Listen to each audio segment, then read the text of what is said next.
성경에서 말하는 믿음이란 과연 뭘까요? 우리가 보통 생각하는 믿음이랑 성경이 말하는 믿음, 이게 좀 다르거든요. 오늘은 믿음이라는 게 우리 힘으로 만드는 게 아니라 하나님의 확실한 약속에서 오는 선물이라는 관점에서 한번 이야기해 보려고 합니다. 자, 그럼 이런 질문부터 시작해 볼까요? 아마 많은 분들이 이렇게 생각하실 거예요. 믿음? 그거 그냥 다 잘 될 거야 하고 막연하게 바라는 거 아니야? 맞아요. 바로 이 생각에서부터 오늘 우리의 이야기가 시작됩니다. 자, 그럼 진짜 믿음이 뭔지 알려면 어디서부터 시작해야 할까요? 핵심은 바로 하나님의 언약, 그러니까 그분의 약속을 이해하는 데 있어요. 모든 건 여기서부터 출발합니다. 바로 이겁니다. 이게 오늘 내용의 핵심이에요. 믿음은요, 우리가 믿어야지 하고 의지를 불태워서 만드는 게 아니라는 거예요. 오히려 하나님이 당신의 약속을 우리 안에서 이루려고 우리에게 주시는 뭐랄까 선물 같은 거죠. 시작점이 내가 아니라 하나님이라는 거. 이게 정말 중요합니다. 여기서 키워드는 바로 언약입니다. 성경에서 말하는 언약은요, 하나님이 우리한테 일방적으로 그리고 아주 확실하게 하신 약속이에요. 내가 너를 내 백성으로 삼을게. 이 약속에는 우리가 뭘 잘해야 한다거나 어떤 자격이 있어야 한다는 조건이 전혀 없어요. 그러니까 하나님의 약속, 이 언약이랑 믿음은 정말 뗄 수가 없는 관계인 거죠. 와, 이 구절을 보세요. 이게 바로 우리 믿음의 근거가 왜 그렇게 단단한지를 보여주는 거예요. 우리가 믿는다고 할 때 그게 그냥 뜬구름 잡는 얘기가 아닌 이유가 바로 여기 있죠. 하나님은 사람이 아니셔서 거짓말을 하실 수도 없고 변덕을 부리시지도 않아요. 그렇기 때문에 그분의 약속은 그렇게 될 수도 있겠지가 아니라 반드시 그렇게 된다는 미래의 현실인 거예요. 하나님이 약속하셨다? 그럼 하나님이 반드시 이루신다. 이게 바로 우리가 딛고 서 있는 믿음의 반석입니다.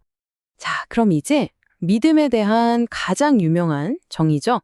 히브리서 11장 1절을 보면서 이 약속이라는 개념이 믿음으로 어떻게 딱 구체화되는지 한번 살펴볼게요. 네, 화면에 보이는 이 말씀 아마 한 번쯤은 다 들어보셨을 거예요. 그쵸? 믿음은 바라는 것들의 실상이요, 보이지 않는 것들의 증거니. 근데 여기서 실상이랑 증거라는 단어의 진짜 뜻을 알면, 와, 믿음에 대한 시각이 확 바뀔 수 있습니다. 자, 여기가 진짜 재미있는 부분이에요.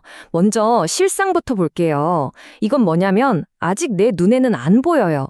하지만 하나님의 약속이 너무 확실해서 마치 지금 내 손에 뭔가 진짜 물건이 쥐어져 있는 것처럼 느껴지는 그런 상태를 말해요.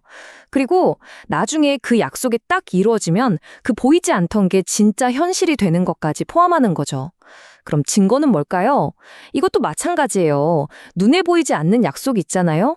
근데 신실하신 하나님 때문에 그게 결국 이루어졌을 때 그 결과 자체가 거봐, 약속이 진짜였지? 하고 보여주는 명백한 증거가 된다는 뜻이에요. 그러니까 이걸 한마디로 정리하면 이거예요. 믿음이란 지금 내 눈에 보이는 이 현실보다 보이지 않는 하나님의 약속이 훨씬 더 진짜, 훨씬 더 리얼하다고 인정하는 겁니다. 자, 말로만 들으면 좀 막연할 수 있죠? 그럼 이런 믿음이 실제 삶에서 어떻게 나타났는지 성경 속 인물들을 통해서 한번 만나보시죠. 여기에 바로 그 약속의 증인들이 있습니다. 먼저 노아. 한 번도 본 적 없는 대홍수로 심판하시겠다는 그 약속 하나 믿고 방주를 지었죠. 아브람은 어땠나요? 의학적으로는 완전 불가능한 나이에 아들을 주시겠다는 약속을 믿었어요. 모세도 마찬가지예요. 네가 이 백성을 이끌고 나와서 바로 이 산에서 나를 예배하게 될 거야. 이 미래의 약속을 지금 받은 사명이 진짜라는 증거로 삼았어요. 이 사람들의 공통점이 뭔지 아시겠어요? 바로 보이지 않는 미래에 대한 하나님의 약속을 지금 내가 어떻게 살아야 하는지의 유일한 기준으로 삼았다는 거예요. 신약으로 와볼까요? 한 로마 백부장이 있었어요. 이 사람은 예수님이 자기 집에 오실 필요도 없다고 했어요. 그냥 말씀만 한마디 해주시면 그 약속의 말씀만으로도 자기 하인이 나을 거라고 믿었죠. 또 왕의 신하는 어땠죠?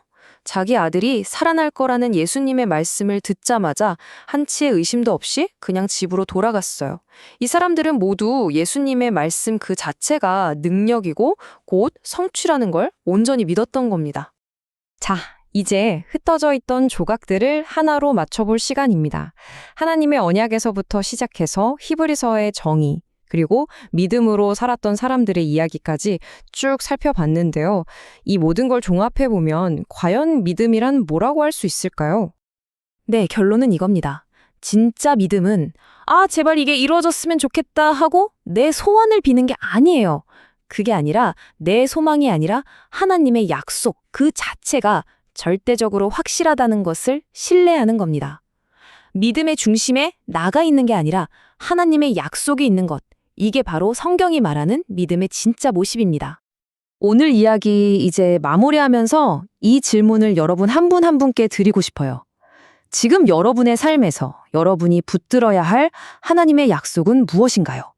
그리고 그 약속을 어떻게 여러분의 실상과 증거로 만들어 가시겠어요?